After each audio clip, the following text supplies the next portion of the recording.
Hello students, welcome to Borthakur IAS Academy YouTube channel. This is weekly current affairs programme और आज के इस video में हम 24 दिसंबर से लेकर 30 दिसंबर के बीच में जितने भी इंपॉर्टेंट और रेलेवेंट आर्टिकल्स आपके एग्जामिनेशन पॉइंट ऑफ व्यू से अलग अलग न्यूज़पेपर्स में पब्लिश हुए हैं उन सभी आर्टिकल्स को डिस्कस करने वाले हैं। तो आइए देखते हैं आज के इस वीडियो में हम किन किन टॉपिक्स पर चर्चा करेंगे। हमारा सबसे पहला टॉपिक आज का होगा important days of week as usual. उसके बाद हम देखेंगे one rank one pension scheme के बारे में। Next topic would be gender recognition reform bill जो कि 2 कंट्रीज में पास हुआ है, स्पेन और स्कॉटलैंड में। नेक्स्ट टॉपिक वुड बी 2023 के 5 स्पेस एक्सप्लोरेशन मिशन हैं, उनके बारे में जानेंगे। अगला टॉपिक है कल्याणी फिरेस्टा, ये एक ग्रीन स्टील का ब्रांड है, उसके बारे में जानेंगे। नेक्स्ट टॉपिक है state of hunger in India, India में हंगर का क्या स्टेटस है उसके बारे में रिपोर्ट्स आई हैं, उन पे हम नज़र डालेंगे। Next topic is AVGC task force report और आज का हमारा लास्ट टॉपिक होगा डिलिमिनेशन प्रोसेस इन आसाम। अभी वहाँ पर इलेक्शंस होने वाले हैं तो इलेक्शन कमीशन वहाँ पर डिलिमिनेशन प्रोसेस स्टार्ट कर दिया है, इसके बारे में जानेंगे। आप हमारे व्हाट्सएप ग्रुप को ज्वाइन कर सकते हैं, लिंक डिस्क्रिप्शन बॉक्स में है। वहाँ से आपको सारे PDF करंट अफेयर्स के रिगार्डिंग और जो कुछ भी अपडेट्स हैं सब कुछ वहाँ पर अवेलेबल रहेंगे। So let's start with the very first topic important days of week. और सबसे पहला इंपॉर्टेंट दिन आता है the very first important day is 25 December which is celebrated as good governance day in India. हम जानते हैं 25 दिसंबर को दुनिया भर में क्रिसमस डे के रूप में सेलिब्रेट किया जाता है। इवन इंडिया में भी हम क्रिसमस डे मनाते हैं, लेकिन इसको गुड गवर्नेंस डे के रूप में भी सेलिब्रेट किया जाता है। 25 दिसंबर जो कि हमारे देश के former prime minister Atal Bihari Vajpayee, इनका बर्थ एनिवर्सरी भी है। उनकी समाधि सदैव अटल, इसको डेडिकेट किया गया था इस दिन ताकि उनके पर्सनैलिटी को रिफ्लेक्ट किया जा सके, उनकी personality as a poet, humanist, statesman, और ये बहुत ही महान लीडर रह चुके हैं। उनकी मृत्यु 93 की उम्र में हुई 16 अगस्त 2018 में। और गुड गवर्नेंस डे ये 2014 में ही इस्टेब्लिश कर दिया गया था जब नरेंद्र मोदी गवर्नमेंट पावर में आई, और 2014 से ही 25 दिसंबर को हम गुड गवर्नेंस डे के रूप में सेलिब्रेट करते हैं और आगे भी करते रहेंगे। नेक्स्ट इंपॉर्टेंट डे इज 27 दिसंबर जिसको हम international day of epidemic preparedness के रूप में मनाते हैं। एपिडेमिक प्रिपेयर्डनेस का मतलब क्या होता है कि एपिडेमिक डिसीजेज जो भी होती हैं उनको लेकर हम खुद को प्रिपेयर करना ताकि एपिडेमिक डिसीजेज से पूरे कंट्री या फिर जहाँ पर भी एपिडेमिक डिसीज़ हैं वहाँ पर फाइट किया जा सके। तो international day of epidemic preparedness ये हर साल 27 दिसंबर के दिन सेलिब्रेट किया जाता है ताकि अवेयरनेस, इंफॉर्मेशन एक्सचेंज करना, जो भी साइंटिफिक नॉलेजेस हैं, प्रैक्टिसेस हैं, एजुकेशन है, फर्टिलिटी है, एपिडेमिक से रिलेटेड सब चीज़ को एक दूसरे से हम शेयर कर सकें। यूनाइटेड नेशन ने ट्वीट किया है major infectious disease and epidemic can have devastating impacts on people's life. To avoid future pandemics we need to focus on prevention. और यहाँ पर ये और भी आगे इन्फॉर्मेशन दी गई है। तो यहाँ पर 3 टर्म्स आते हैं जो कि आपको जान लेनी चाहिए जब भी ऐसे डिसीज़ के बारे में हम बात करते हैं। एपिडेमिक, अभी हाल ही में पैंडेमिक आया था जो कि पूरी दुनिया में कोरोना वायरस फैला था, तो एक तरीके का पैंडेमिक था। यहाँ पर 3 टर्म्स हैं जो कि आपको जान लेना चाहिए। इसका सोर्स है वेलकम। यहाँ पर बताया गया है एंडेमिक डिसीज़ के बारे में, एपिडेमिक डिसीज़ के बारे में और पैंडेमिक डिसीज़ के बारे में। तो यहाँ पर आपको इमेज से भी क्लियर हो रहा होगा, लेकिन हम फिर भी एक एक करके देख लेते हैं इन डिसीज़ को हम क्या कहते हैं, इनका नाम अलग अलग क्यों रखा गया है और डिफरेंस क्या है तीनों के बीच में, राइट। तो एंडेमिक डिसीज़ क्या है, यहाँ पर बताया गया है it is constantly present in a certain population और a region which is relatively low spread. मतलब कि ये किसी एक रीजन में होते हैं, जैसे मान लीजिए यहाँ पर है तो इसी एरिया में रहेगा, बहुत फैलेगा नहीं ये, ठीक है, बहुत लॉन्ग यहाँ पर स्प्रेड नहीं होगा। यहाँ पर भी देखिए तो यहीं पर रहेगा, यहाँ है तो यहीं पर रहेगा। ऐसे डिसीज़ को हम एंडेमिक डिसीज़ कहते हैं, राइट। और कभी कभी ये लोगों को इफेक्ट भी नहीं करता है और एनवायरनमेंट में ही रहता है, तो ऐसे डिसीज़ को हम एंडेमिक डिसीज़ कहते हैं। अगला है एपिडेमिक डिसीज़। तो एपिडेमिक डिसीज़ जो होता है वो सडन इंक्रीज़ होता है। मान लीजिए कोई बीमारी आउटब्रेक हुई, जैसे चाइना में अगर कोविड आया, अगर वो बीमारी सिर्फ चाइना में रह जाता, चाइना के टेरिटरीज में रह जाता, तो उसे हम एपिडेमिक डिसीज़ कहते थे। या फिर इंडिया में किसी स्टेट में कोई डिसीज़ आता है, मान लीजिए मंकी पॉक्स आता है, मंकी पॉक्स अगर सिर्फ केरला तक सीमित रह जाए लेकिन तेज़ी से फैल रहा है, अचानक से फैल रहा है, तो उसे हम एंडेमिक कह देंगे, सॉरी एपिडेमिक कह देंगे। वहीं पैंडेमिक क्या होता है, पैन मतलब जैसे आप जानते हैं पैन इंडिया, पैन मतलब क्या होता है पूरा एकदम फैलाव, मतलब पूरे लार्ज एरिया में। उसी तरीके से जो डिसीज़ अपने बाउंड्रीज को छोड़ देता है, मान लीजिए चाइना में कोरोना स्प्रेड हुआ, चाइना से ये पूरी दुनिया में फैल गया, उसी तरीके से हम ऐसे डिसीज़ को पैंडेमिक डिसीज़ कहते हैं। तो यहाँ पर तीनों के बीच में आपको डिफरेंस पता होना बहुत ही ज़रूरी है क्योंकि यहाँ से क्वेश्चन अक्सर बन जाते हैं, right. Next important day is 29 December which is celebrated as Guru Gobind Singh जयंती। अब ये सिक्स में बहुत ही इंपॉर्टेंट, इनका बहुत ही ऑस्पिशियस फेस्टिवल है, मतलब समझ लीजिए मोस्ट ऑस्पिशियस फेस्टिवल में से एक है और ये बहुत ही उत्सुकता के साथ मनाया जाता है सिख कम्युनिटी के बीच में। इस साल 356 एनिवर्सरी गुरु गोविंद सिंह का था, 29 दिसंबर 2020 को सेलिब्रेट हुआ। गुरु गोविंद सिंह जी, इनके बारे में जितना बताया कम होगा, इतिहास में भी आप इनके बारे में पढ़ेंगे। ये सिखों के 10वें गुरु थे और आखिरी गुरु कह सकते हैं आप। इन्होंने बहुत ही इंपॉर्टेंट रोल प्ले किया है और सबसे इंपॉर्टेंट रोल जो भी माना जाता है इनका ये है खालसा क्रिएशन। खालसा क्या है? एक कम्युनिटी इन्होंने बनाया था। मुगल्स उस समय रूल कर रहे थे इंडिया में, मुगल्स का अत्याचार बढ़ रहा था, उनके खिलाफ लड़ने के लिए उन्होंने एक खालसा पंथ 1699 में इस्टेब्लिश किया था। पंजाबी में खालसा का मतलब होता है द प्योर, राइट। गुरु गोविंद सिंह, गुरु तेग बहादुर इनके पुत्र थे और 9 साल के उम्र में ही, जब ये 9 साल के थे, इनके पिता की मृत्यु हो गई। तब से ही इन्होंने गद्दी को संभाला और ह्यूमैनिटी को बढ़ावा दिया, लोगों के लिए इन्होंने बहुत अच्छे से काम किया। और इनके बारे में बहुत सारी बातें हैं, अगर हम उसको यहाँ पर बात करेंगे तो वीडियो लंबी हो जाएगी, so we not talking and going deep into it. हाँ, अगर आपको चाहिए, आप इंटरेस्टेड हो, तो इनके बारे में अलग से वीडियो बनाया जा सकता है, right. Are next important topic is one rank one pension. ये GS paper 2 government and policies का पार्ट है। यहाँ पर खबरों में क्या है हम देख लेते हैं। तो यूनियन कैबिनेट इन्होंने रिवीजन अप्रूव किया है पेंशन का। किनके पेंशन का? आर्म फोर्सेस पेंशनर या फिर फैमिली पेंशनर्स हैं जिनको पेंशन मिल रहा था, उनको अब one rank one pension scheme के अंडर में पेंशन मिलना है। हम जानते हैं जनवरी 1, 2004 से जिन्होंने या फिर जिनकी भी ज्वाइनिंग इसके बाद हुई है, उनको पेंशन नहीं मिलना है। पहले क्या होता था, गवर्नमेंट एम्प्लॉयज़ जितने होते थे, चाहे वो जिस डिपार्टमेंट में हो, रेलवे हो, टेलीकम्युनिकेशन हो, सिविल सर्विसेज हो, डिफेंस हो, पोस्ट ऑफिस हो, सबको पेंशन मिलता था रिटायरमेंट के बाद में। लेकिन 1 जनवरी 2004 के बाद से सिर्फ डिफेंस वालों को ही पेंशन मिलना है। और डिफेंस वालों में भी ऐसा नहीं है कि सबको इंक्लूड किया गया है। जो भी आर्मी में है, जो भी आर्म फोर्सेज हैं, उनमें पैरामिलिट्री को भी एक्सक्लूड कर दिया गया। क्यों कर दिया गया? क्योंकि गवर्नमेंट को समझ में आया कि जो देश के लिए सबसे ज़्यादा इंपॉर्टेंट है, जो टॉप मोस्ट प्रायोरिटी है देश के लिए, वो उनका डिफेंस सिस्टम है। क्योंकि विदाउट डिफेंस सिस्टम टेरिटरी को मेंटेन करना पॉसिबल नहीं है। इसलिए उनकी अच्छी ज़िंदगी के लिए उनको लिए पेंशन कंटिन्यू करना ज़रूरी था, इसलिए इनके लिए पेंशन कंटिन्यू किया गया। बाकी सबके लिए विड्रॉ कर लिया गया और वॉलंटरी टर्म्स के अंडर में ही सबको पेंशन प्रोवाइड किया जाने लगा। यानी कि जो भी गवर्नमेंट सर्विसेज हैं, जो भी गवर्नमेंट सर्वेंट्स हैं, उनके सैलरी से कुछ पैसा कटेगा, गवर्नमेंट कुछ कंट्रीब्यूट करेगी, वही जाके हमारा नेशनल पेंशन स्कीम के अंडर में पेंशन बन के उनको लास्ट में मिलना है। लेकिन पहले क्या होता था, पहले गवर्नमेंट खुद ही पेंशन देती थी रिटायरमेंट के बाद में, जो कि अभी चेंज हो गया है। लेकिन आर्म फोर्सेस के लिए कुछ प्रॉब्लम चल रहा था, यहाँ पर कुछ विवाद चल रहा था, जिसके चलते यहाँ पर one rank one pension scheme लाया गया। और यहाँ पर बेनिफिशरीज कौन है, किन किन लोगों को वन रैंक वन पेंशन के अंडर में पेंशन मिलने वाला है। तो जो भी आर्म्ड फोर्स पर्सनल हैं, वो 30 जून 2019 इस समय के पहले तक रिटायर अगर हो गए हैं। इसमें प्री मेच्योर रिटायरमेंट वाले लोगों को नहीं गिना गया है। प्री मेच्योर रिटायरमेंट वाले कौन होते हैं? ऐसे लोग जो अपने टेन्योर को पूरा करने से पहले वॉलंटरी रिटायरमेंट स्कीम के अंडर में, वीआरएस के अंडर में रिटायरमेंट ले लेते हैं।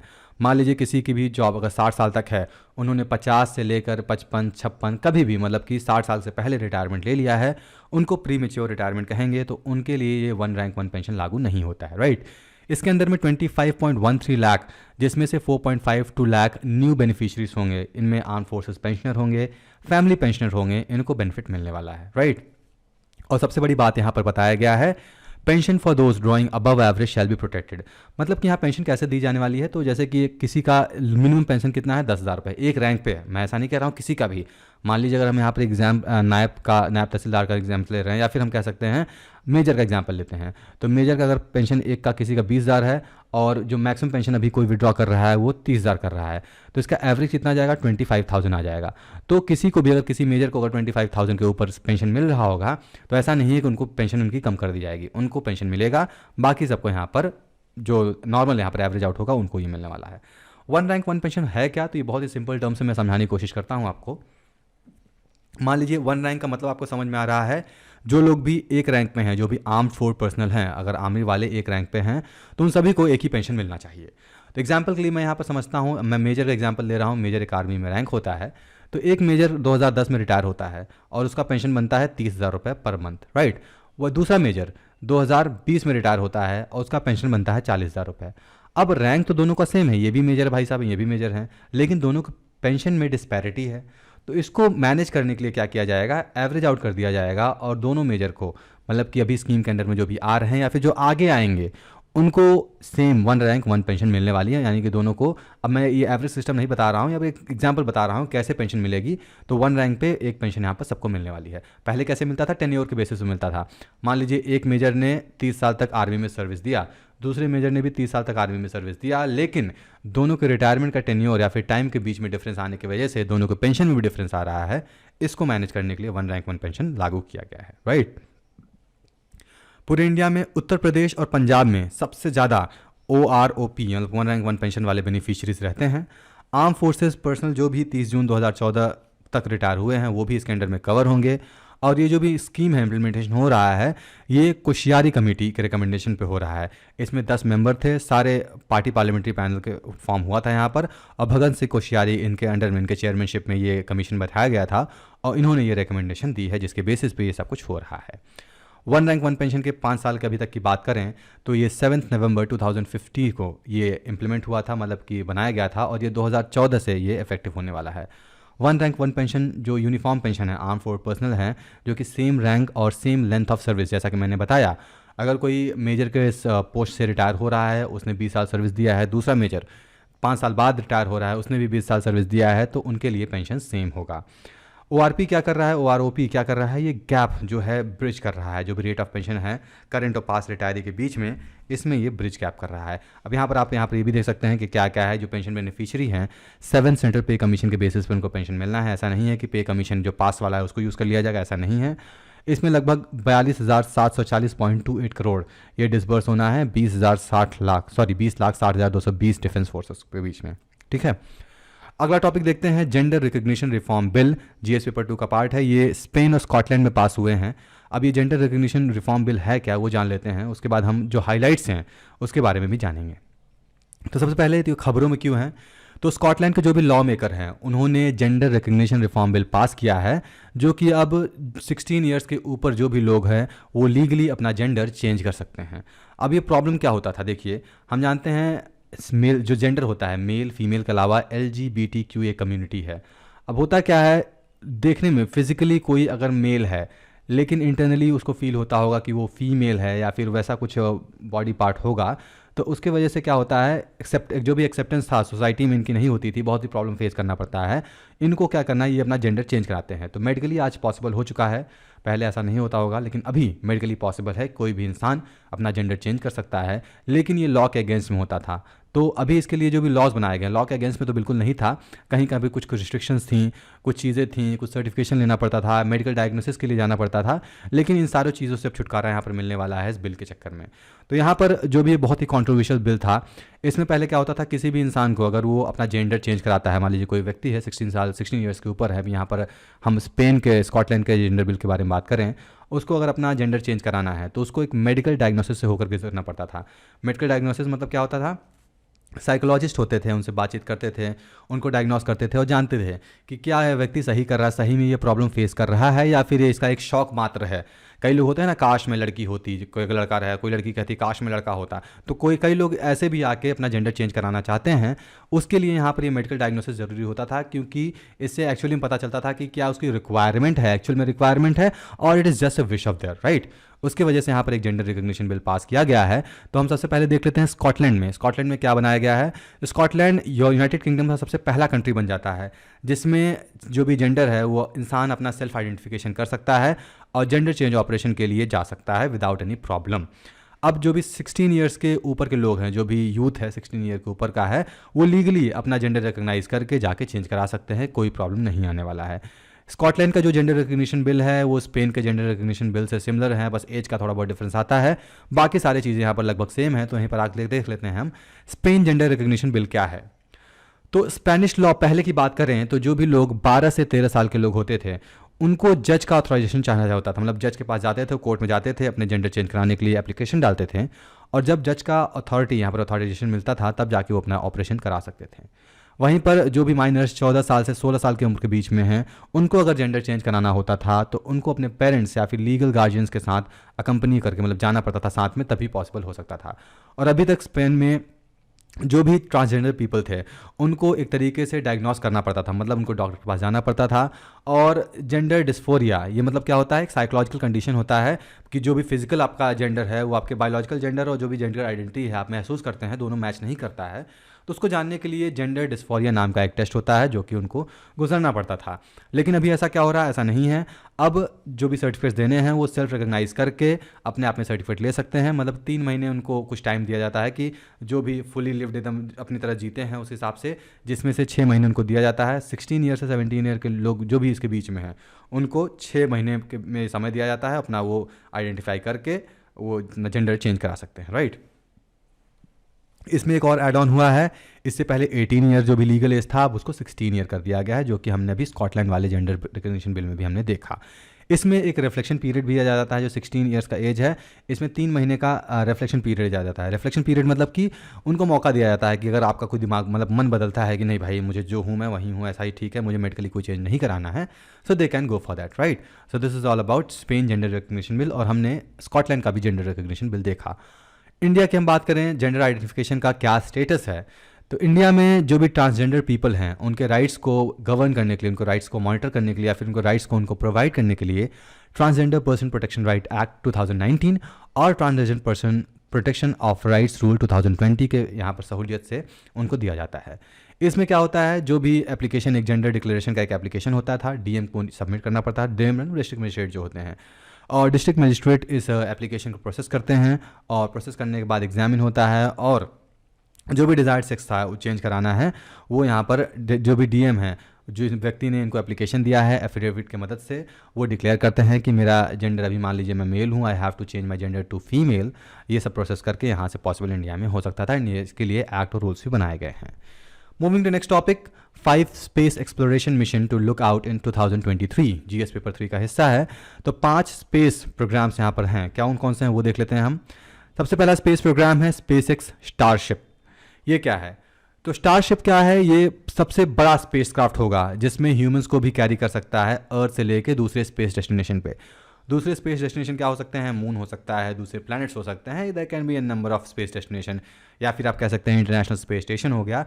तो स्पेस एक्स स्टारशिप जो है वो ह्यूमंस को ईजिली यहाँ अर्थ से दूसरे स्पेस डेस्टिनेशन पे कैरी कर सकता है। ये सबसे ज़्यादा मतलब कि बहुत ही ज़्यादा पावरफुल व्हीकल होगा जो कि यहाँ से अर्थ से लेकर फ्लाई करेगा और लो अर्थ ऑर्बिट तक 100 टन से ज़्यादा शिपमेंट्स कर सकता है, मतलब 100 टन से ज़्यादा वेट उठा के ये लो अर्थ ऑर्बिट में भेज सकता है। अब जब यहाँ पर लो अर्थ ऑर्बिट की बात आती है तो आपके अर्थ के ऑर्बिट्स के बारे में जानना बहुत ही ज़रूरी हो जाता है। अर्थ के जनरली बहुत सारे ऑर्बिट होते हैं, लेकिन यहाँ पर 3 हम मेजर जानते हैं। एक है लो अर्थ ऑर्बिट, दूसरा है मिड अर्थ ऑर्बिट, और तीसरा है हाई अर्थ या फिर जियो सिंक्रोनस ऑर्बिट।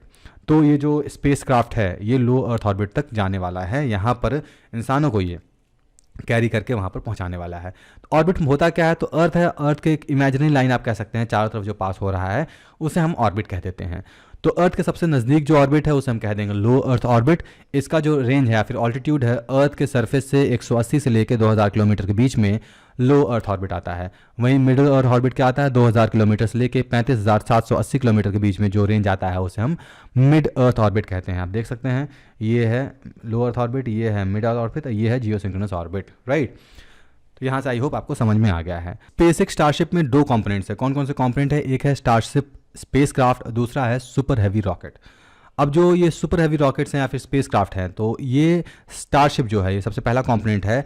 ये इस पूरे बॉडी को 65 किलोमीटर ऑल्टीट्यूड तक ले जाना है, उसके बाद ये सेपरेट होकर अर्थ पे वापस आ जाएगा, बाकी आगे रॉकेट उसको कैरी फॉरवर्ड करेगा। ये सबसे पहला मिशन है। दूसरा मिशन हमारा आता है जुपिटर आईसी मून एक्सप्लोरर, इसे जूस नाम भी दिया गया है। तो ये यूरोपियन स्पेस एजेंसी ईएसए ये Jupiter IC moon explorer launch करने वाले हैं। ये इनका सबसे पहला रोबोटिक मिशन होगा जुपिटर पर लॉन्च करने के लिए, और जो एक्सपेक्टेड टाइम है जुलाई 2031 तब तक ये जुपिटर तक पहुंच जाएगा, पूरे सोलर सिस्टम से पास होते हुए अलग अलग मून को क्रॉस करते हुए वहां पर पहुंचेगा। और इनमें साइंटिफिक इंस्ट्रूमेंट भी रहेंगे जैसे कि आइस पेनिट्रेटिंग रडार, ताकि इंटरनल ओशियंस जो भी जुपिटर में है, जुपिटर में पानी क्या है, क्यों है, कैसे है, सब कुछ स्टडी करने के लिए ये पूरा मिशन बनाया गया है। अगला है डियर मून। इसमें क्या होता है, ये 6 दिन का राउंड ट्रिप है। 6 दिन क्या होगा, लोग चंद्रमा पे जाएंगे, वहाँ रहेंगे, चले आएंगे। तो ये डियर मून का जो स्पेस मिशन है ये एक तरीके का टूरिज्म लॉन्च है, tourism first to deep space tourism launch है dear moon. Next is India's first private space launch. India में हम जानते हैं स्पेस एजेंसी इसरो, ये गवर्नमेंट की एजेंसी है। अब साथ ही में बहुत सारे प्राइवेट एजेंसीज भी इन्वॉल्व हो रही हैं, जैसे आप फॉरेन में देख सकते हैं नासा के अलावा स्पेसएक्स जो कि एलन मस्क का कंपनी है वो काम कर रही है। उसी तरीके से इंडिया में बहुत सारे प्राइवेट कंपनीज आएंगी और यहाँ पर लॉन्च करने वाली हैं या रॉकेट्स। तो स्काई रूट जो है ये फर्स्ट सैटेलाइट है जो कि 2023 में लॉन्च होने वाला है। और ये बनेगा कैसे, तो ये इनको कॉस्ट कट करने के लिए जो प्राइवेट स्पेस लॉन्च कंपनीज़ हैं उनको टैकल करने के लिए 3D प्रिंटेड रॉकेट्स अब यहाँ पर यूज़ होने वाले हैं। 3D प्रिंटेड रॉकेट क्या होते हैं, अब 3D मशीन्स आ रही हैं, जैसे कि आपको कुछ पेन है आपके पास, तो आप जनरली क्या करते हैं, प्रिंट अगर करेंगे तो 2D में प्रिंट होता है, पेपर पर प्रिंट होता है। लेकिन अब 3D मतलब प्लास्टिक के मटेरियल्स आपको 3D एकदम एक्चुअली में कोई भी कॉम्पोनेंट कोई भी चीज़ प्रिंट होकर आ जाती है, वही होती है 3D प्रिंटिंग टेक्नोलॉजी। उसी की मदद से अब रॉकेट भी यहाँ पर प्रिंट होने वाले हैं। सबसे पहले है विक्रम वन। ये 480 केजी से लेकर 500 किलोमीटर तक ये लो इंक्लिनेशन ऑर्बिट तक ही जा सकता है। उसी तरीके से विक्रम टू, विक्रम थ्री, ये सारे प्राइवेटली डेवलप्ड रॉकेट्स हैं, राइट। अगला है टॉपिक हमारा, steel minister Scindia launches countries first green steel brand. अब ग्रीन स्टील क्या होता है बात जानेंगे, उससे पहले हम इस ब्रांड का नाम जान लेते हैं। तो इस ब्रांड का नाम है कल्याणी फिरिस्ता। तो ये न्यूज़ में आपके एग्जाम में भी आ सकते हैं कि ग्रीन स्टील का ब्रांड कौन सा लॉन्च हुआ है, किसने लॉन्च किया है, क्योंकि ये इंडिया का पहला ग्रीन स्टील ब्रांड है, इसलिए ये इंपॉर्टेंट बन सकता है यहाँ पर। तो कल्याणी फिरिस्ता जो है ये पहला ब्रांड है। ये अपने तरीके का सबसे पहला मैन्युफैक्चरिंग कंपनी है जो कि पुणे में बनाई गई है कल्याणी ग्रुप के द्वारा। और यहाँ पर जो भी प्रोडक्शन, स्टील का प्रोडक्शन होना है। अब ये ग्रीन स्टील क्यों कहा जा रहा है? ऐसा नहीं स्टील ग्रीन कलर का है, ऐसा कुछ नहीं है। स्टील को प्रोड्यूस करने के लिए बहुत सारा एनर्जी की ज़रूरत पड़ती है। अब जो एनर्जी आती है generally conventional sources of energy होती है, लेकिन यहाँ पर renewable energy, renewable sources of energy use की जाएगी, जैसे सोलर एनर्जी हो गया, हाइड्रो इलेक्ट्रिक पावर प्लांट हो गए। तो ऐसे सोर्सेज का यूज़ किया जाएगा जहाँ पर कार्बन एमिशन एनवायरनमेंट में ज़ीरो हो, वहाँ पर ये ज़ीरो कार्बन फुटप्रिंट छोड़ेंगे। ऐसे रिन्यूएबल एनर्जी का यूज़ करके स्टील को बनाया जा रहा है, इसलिए इस स्टील को हम ग्रीन स्टील कह रहे हैं। अब इस मेथड से, जो भी इस मेथड से स्टील बनने वाले हैं, इसके हेल्प से 74,484 टोटल कार्बन डाइऑक्साइड एमिशन है, इनको रिड्यूस कर दिया जाएगा। मतलब इतना जो प्रोडक्शन होता था कार्बन डाइऑक्साइड का वो कम हो जाएगा। 99.4% वेस्ट कम हो रहा है। आप देख सकते हैं कितना ये हाईली इम्पैक्टफुल है। ग्रीन स्टील क्या होता है ऑलरेडी मैं बता चुका हूँ कि बिना फॉसिल फ्यूल के इस्तेमाल के जो भी स्टील प्रोड्यूस किया जाता है उसे हम ग्रीन स्टील कहते हैं। फॉसिल फ्यूल क्या होते हैं?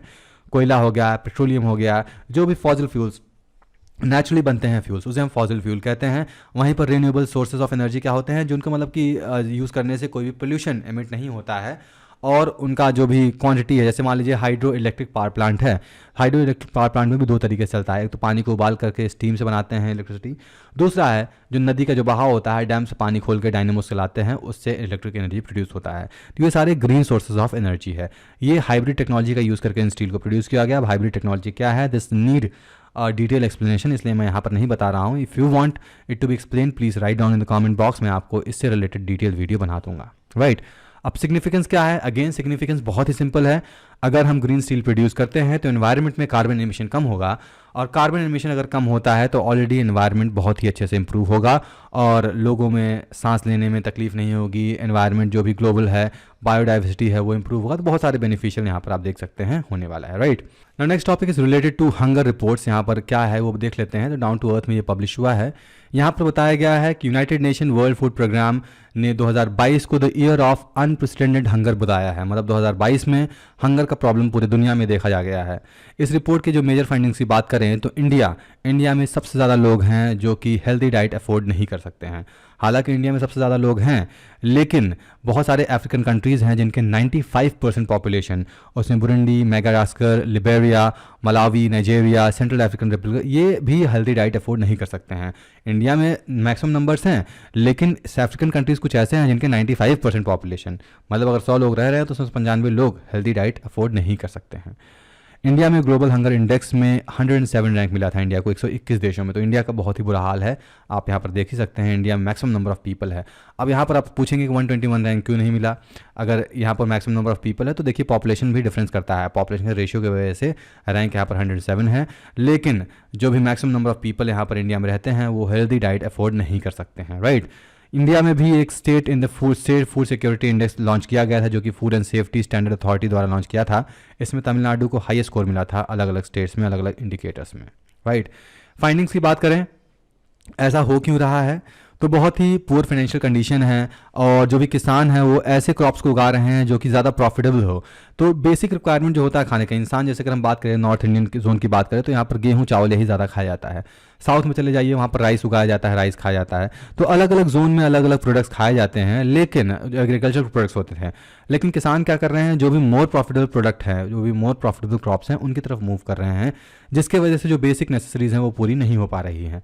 और लोगों का डिपेंडेंसी जो भी पब्लिक डिस्ट्रीब्यूशन सिस्टम है, पीडीएस क्या है? गवर्नमेंट का डिस्ट्रीब्यूशन सिस्टम है, जिसमें सब्सिडाइज रेट पर गेहूं चावल लोगों को मिलता है। जो भी पॉवर्टी लाइन के आसपास आते हैं उनको सस्ते दर पर चावल गेहूं दिया जाता था। लेकिन ये सिस्टम बहुत ही इफेक्टिव नहीं है, बहुत ही प्रॉब्लमेटिक है और ट्रेडिशनल फूड हैबिट्स हैं जो भी लोगों को, वो वहाँ पर पूरी तरीके से नहीं पहुँच पाता है।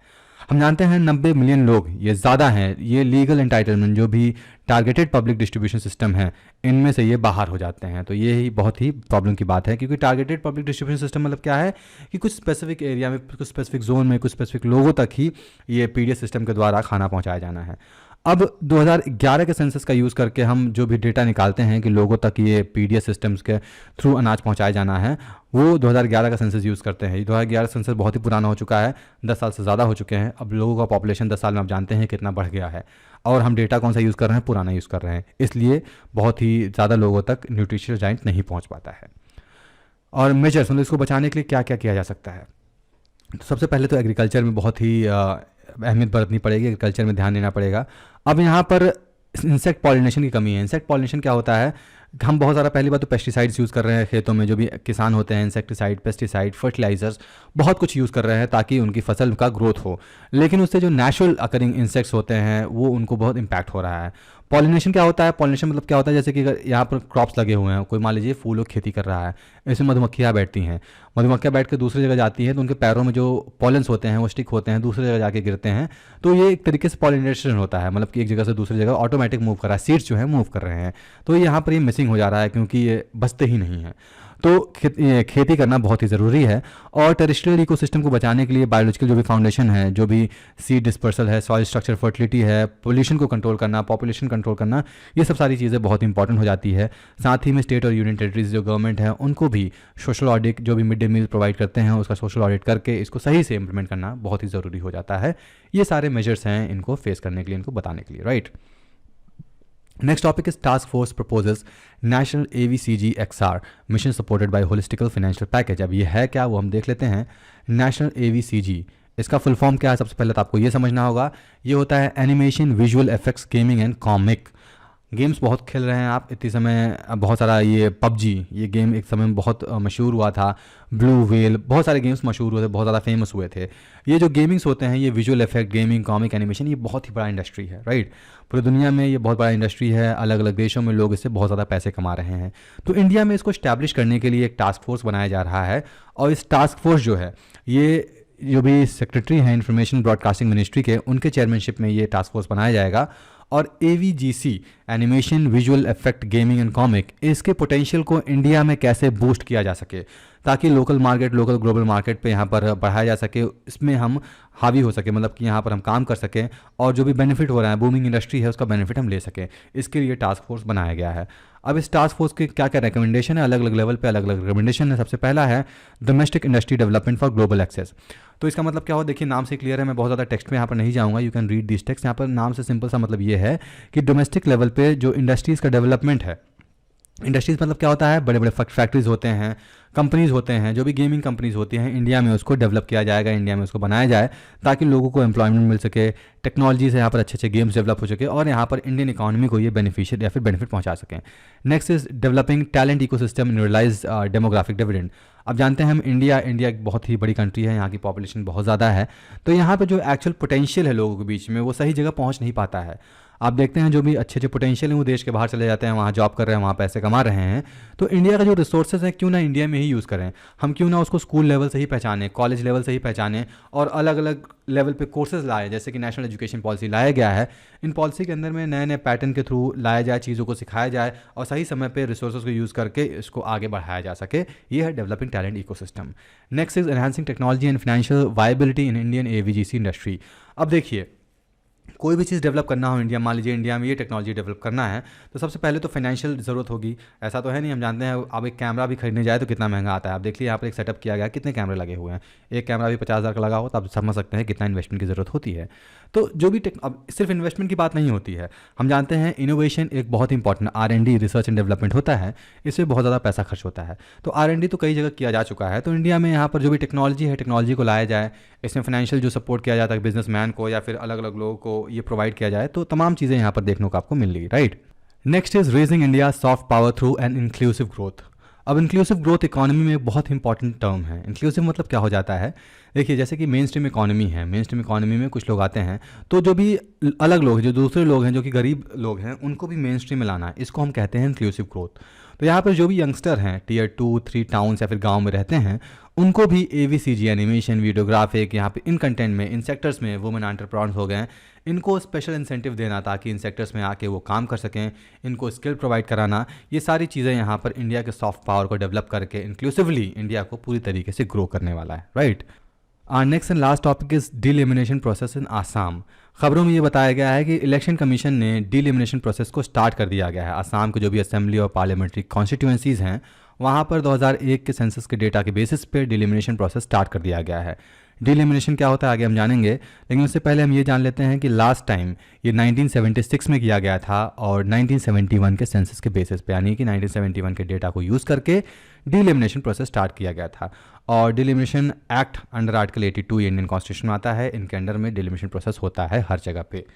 डिलिमिनेशन प्रोसेस होता क्या है, हम जानते हैं इंडिया में इलेक्शंस होते हैं, लोकसभा और राज्यसभा 2 इलेक्शंस होते हैं। लोकसभा जो होता है वो डायरेक्ट रिप्रेजेंटेशन ऑफ पीपल, आम जनता होता है। आम जनता का रिप्रेजेंटेशन लोकसभा का जो लीडर्स होते हैं, MPs होते हैं, मेंबर ऑफ पार्लियामेंट होते हैं, वो करते हैं। तो हम जानते हैं इंडिया जो पूरा कंट्री है उसको अलग अलग कॉन्स्टिट्यूंसीज में डिवाइड करते हैं। अलग अलग स्टेट्स में नंबर ऑफ सीट्स अलग अलग होते हैं। मान लीजिए कोई स्टेट है, ठीक है, ये यूपी है, उत्तर प्रदेश है, तो इसमें अलग अलग छोटे छोटे कॉन्स्टिट्यूंसीज बनी होती हैं। हर एक कॉन्स्टिट्यूंसी से एक लीडर आता है। ये लीडर मेंबर ऑफ पार्लियामेंट, ये जाके लोकसभा में इन लोगों को रिप्रेजेंट करते हैं, राइट। तो आसाम में ये समय समय पे ये जो कॉन्स्टिट्यूंसीज है ये बदलती रहती हैं। क्यों बदलती हैं? क्योंकि जो पॉपुलेशन है अलग अलग स्टेट के, अलग अलग रीजन के, अलग अलग जोन के पॉपुलेशन हमेशा चेंज होते रहते हैं। 1976 यहाँ पर जैसे बताया गया कि हम पिछले देखा कि सबसे पहले 1976 में लास्ट टाइम किया गया था, अभी ये फिर से किया जा रहा है। किसके बेसिस पर? 2001 के सेंसस के बेसिस पर। तो ये time to time population change होती है ताकि इक्वल रिप्रेजेंटेशन रहे लोगों का असेंबली में, लोकसभा में, इसलिए इसका डिलिमिनेशन हमेशा किया जाता है। तो असम स्टेट का डिलिमिनेशन प्रोसेस फिर से यहाँ पर किया जाना है। ऑब्जेक्टिव क्या है वो ऑलरेडी मैंने बता दिया, ताकि इक्वल रिप्रेजेंटेशन है अलग अलग सेगमेंट पॉपुलेशन में, ताकि जोग्राफिकल एरिया को फेयरली डिस्ट्रीब्यूट करके, डिवाइड करके यहाँ पर लीडर्स को लाया जा सके और नंबर ऑफ वोटर्स ताकि इंपॉर्टेंट रोल प्ले कर सकें इंडिया के government formation, right. So this is all about delimitation process. So this was all about today's video. I hope आपको सारा कॉन्सेप्ट समझ में आ गया है. Still if you have any doubts or any issues regarding any topic, you can write down in the comment box. Thank you for watching the video. Please like, share and subscribe board Thakur IAS Academy YouTube channel. आप अपने friends के साथ भी share कर दीजिए ताकि उनको भी इंपॉर्टेंट इन्फॉर्मेशन मिलती रहे. See you in next video with new topics. Till then, goodbye.